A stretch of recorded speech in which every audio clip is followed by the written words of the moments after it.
Hey guys, welcome back to the channel. If you're new here, my name is Couscous. If you're a returning subscriber, you know how we do it. Welcome back. So in today's video, I'm just going to be, giving you guys updates, telling you guys what to do to settle in. Those of you who have arrived in UK for your academics, okay, whether it is undergraduate program or postgraduate program, welcome to the UK, okay?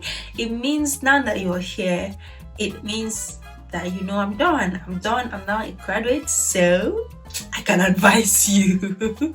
You don't always have to take my advice, okay? Because basically people have different experiences. So in this channel, I use my experience to just, share the information I share here just for you guys. So welcome back to the channel. I'm going to be letting you guys know how to settle in properly, the things to do, what registrations you have to do in order to just settle in. I don't want to talk too much. Let's just get right into the video. But before then, if you're yet to subscribe to this channel, go ahead and click the red button, subscription button, click the notification bell as well so that you wouldn't miss any of our updates. Also do well to click the like button if you are enjoying the content on this channel. If you're enjoying this video, do well to click the like button, and let's get the video started.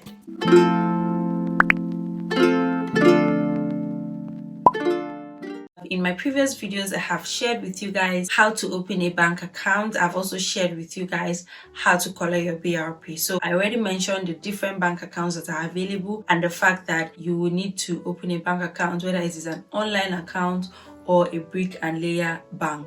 Like I said in the other video, you can use the link in the description box to this video to download a Revolut bank app and register and start banking. It's not sponsored. I'm just sharing with you guys because I really love the service. Like I already said, you would need to obtain your BRP. Because of COVID, it was extended to 90 days in my time. I want to believe that it is still the same thing, or usually between 30 to 90 days from the date you enter the UK, you are meant to go to the post office or your university to collect your BRP. You know that when you were filling your visa application form, they had asked you where would you like to pick up your BRP, that's your biometric residence permit, and you had indicated, so you would have to go to that place and receive your BRP. In your visa application letter, they will tell you when your BRP is also likely to arrive, so you don't have to go earlier. So when you pick up your BRP, that's the first step.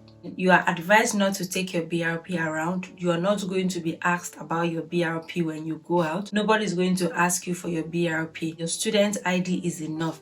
So please do not carry your BRP around, because if you misplace it, it's a lot of money and time and effort to get it back. So please don't carry your BRP around. I beg you in God's name. Don't carry your BRP around, okay?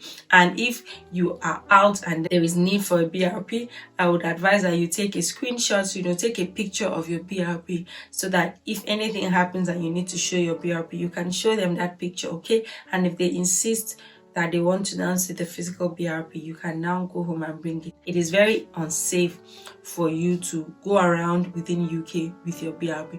But if you're going outside UK, of course carry your BRP so that you will be able to come back inside. Another thing you need to do is you will need to go into school and collect your student ID. Your university will tell you how to go about collecting your student ID. It is a very seamless process. This is because once you have that student ID, you can enjoy all the benefits accruable to students in UK. Student discount, free stuff, everything that has to do with students. For instance, in Sheffield, as a student, you only pay £1 for every bus ride you take. That's not the same for others. So imagine if you don't go around with your student ID, you're going to be missing a lot of things, because the only way you can prove that you are a student is by displaying your student ID. So please go ahead, put your student ID in your purse everywhere you go so that you can take advantage of the benefits, okay? Now that I'm no longer a student, I feel so bad because my student ID is going to expire at the end of September. And I'm like, oh my goodness, all the benefits I've been enjoying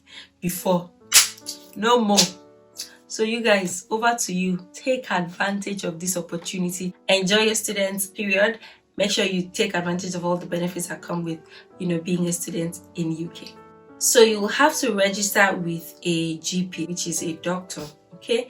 Not like you're going to be registering with a specific doctor, but a GP is like a hospital where you're going to be obtaining your healthcare there. NHS is the one offering healthcare. Remember that when you were filling your visa form, you had to pay for immigration health surcharge. So you had paid for your healthcare throughout your first year in UK when you were filling your visa application, and you're going to be able to access the benefits. Usually you should register with a GP that is not too far from you, at least not more than 30 minutes, okay, in case of emergency. And because of COVID, ever since we came, I can basically count how many times I've walked into the hospital. Most of the medical care I have received are, basically telephone and online. So what I'll advise you is go to the NHS website, register with a GP. You need a GP because without a GP, sometimes you cannot get drugs that you really need. Most of the drugs here are prescription only. Without a GP, you may not be able to access healthcare. Another thing is that once you are going to buy a prescription drug that was, referred by your GP, for me, only thing you have to do is pay £9 per prescription. But if you're going to get a private doctor and then that prescribes for you and you want to go pick it up at the pharmacy, you may have to pay the price of the full drugs, full medication, which is going to be very expensive. You have already paid money. So please register with a GP to access healthcare. So another thing you have to do is apply for your national insurance number. So you have to apply for your national insurance number if you want to be able to work in the UK, okay? As a Tier 4 student visa holder, you have up to 20 hours per week to work part-time because your program is 1 year. You have up to 20 hours a week to work. So no matter the kind of work you're going to do, you will require an NIN. Your NIN is for tax purposes so that they will be able to know how to tax you, especially your employers. And then each employer is obliged to check your right to work in the UK, and then they always require your NIN. This does not mean that if you do not have NIN, you will not be employed, because NIN takes time.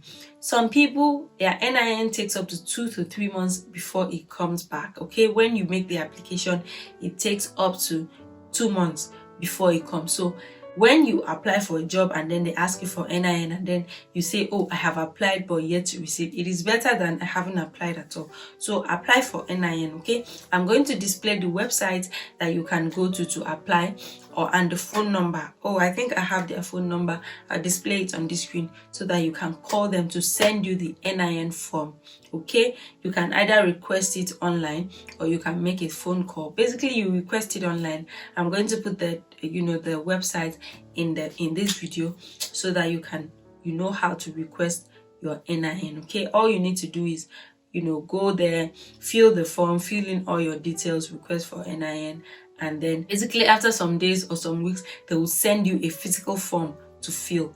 Well, that was what applied to me. I want to believe that they have options where you just fill the form online and submit, okay? So for me, what I did was I filled the form, a request for NIN online. They sent me the NIN form and I filled the physical form, and then I returned it to the post office, okay? And then after a while, after some time, 1 to 2 months, they will send you your NIN, basically. That way, when you're applying for jobs, you can fill it in and you have a seamless process. So basically, I think the ones I have mentioned are the most important things you have to do to settle in, but these other ones are just like additions, bonuses. Register for Amazon Prime, okay? Prime students. I already said it in previous videos. When you are a student in the UK, your first 6 months of Amazon Prime is free, okay? You can get free deliveries, and I enjoyed this to the core. Free deliveries, because sometimes you may have to order something and the delivery fee alone would discourage you from ordering. But once you register for Amazon Prime for free, then you're good to go, because you will not have to pay for anything, deliveries, especially on Amazon. Another place you should register your studentship is Unidays, unidays.com. All you need to do is just go to the website. They'll ask you to verify your studentship. They'll ask you for university and your student email or student number. Once you insert it and they verify that you're a student, you can go on there to access discounts. Unidays publishes discounts on their website, and all you need to do is go there, log in, take the discount code and go and apply on the website and shop. Different websites at different times, okay? That's why you should register on Unidays. The last thing I'm going to talk about in this video is about SIM card, okay? I know that most of you who are already here in UK, you already have your SIM cards. I'm not going to say that, oh, this particular network provider is better than the other network provider, but all I'm going to tell you is that when you are in school, you would have Wi-Fi service. When you are in your accommodation, you will have Wi-Fi service. But when you are out in the streets, you may not have access to internet, which is why you need your own mobile data in your phone. What I do is I buy my data monthly. I subscribe to a £10 plan, which gives me unlimited calls within the UK, unlimited text messages within the UK, and internet, 10 gigabyte internet, okay? That way, when I go out, you guys know now, if you follow me on Instagram, you see the way I post on my status, especially when I go out. That's not free Wi-Fi, it's mobile data. And if you do not have mobile data when you go out, you may not be able to use apps like the map and other things, which is why it's very important. When I came, I first used to buy like maybe £5. I noticed that it used to finish and leave me, and in a month I see myself buying twice. But ever since I started subscribing to the £10 per month plan, I don't have issues. It takes me, all through the month, and then 2 to 3 days before a renewal, they will send you a notification that, oh, your monthly plan is about to expire and it will be renewed on so and so day, so that if you want to cancel, you can cancel, okay? And then if you want to make international calls, if you want to make calls outside UK and EU, if you want to make calls like that, you will have to buy credit, okay? You will have to buy additional credit because that's not part of the monthly plan. You have to buy additional credit. I haven't really done international calls on real time. The only time, I think it was just last month since I came, that I decided to buy credit. I bought credit of £10 and it hasn't finished though, okay? I've been using it, to be honest. It's reasonable, to be honest. It's reasonable so that you don't have to buy credit every time. Do internet calls. Then if it's very necessary for you to buy credit, then you can buy. But a monthly plan is way better than buying pay as you go, because it's going to waste your money and time. I use GiveGaff. There are other networks like 3E, different ones like that. Some people will tell you that theirs is better, other ones will say it's not. But the thing is that sometimes you will have good internet, other times you may not. So for me, I feel like they are all the same, okay? There's another one called Lebara. Just ask questions to know which one is cheaper for you. For me, I didn't have to buy a SIM card. When I came, I just got a SIM card from the reception, and the one that was available was GiveGaff. So I just took it, and that's what I've been using till today. So guys, I hope that you've learned something from this video. If you have any questions, drop in the comment section. I hope that this video has been helpful to you. If this video has been helpful, drop a comment. Let me know in the comment section. Also, click the like button. Do not forget to click the like button. And if you're yet to subscribe, come on now. Come on. Forget to subscribe. What are you still doing? Okay, you're going to be missing a lot though. You want to miss a lot? Don't miss it, okay? Do want to subscribe, guys. Please. Just click the red subscription button, ring the notification bell so that when I post, you will not miss it. Also, I'm begging you guys, so help me share this channel. A lot of people come under the comment section to say this channel deserves more views, this channel deserves more subscription. But the thing is, I have been on my own just trying to push out the channel. You guys should also support the channel by sharing the link into your contact, share it on your social media, also push the channel to move it forward.